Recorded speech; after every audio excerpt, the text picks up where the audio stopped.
Pinupuri ka namin, O Diyos, Ama, Anak, at Espiritu Santo.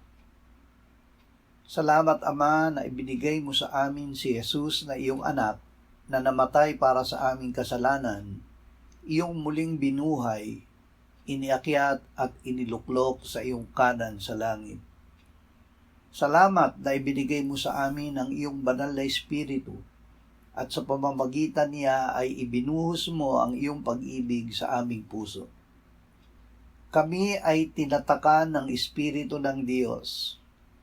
O banal na Espiritu, sa iyong kapangyarihan ay aalisin namin ang lahat ng pait, galit, puot, pag-aaway at paninirang puri, at magiging mabait, mahabagin at mapagpatawad kami sa isa't isa, gaya ng pagpapatawad sa amin ng Diyos sa pamamagitan ni Kristo Jesus. Amen.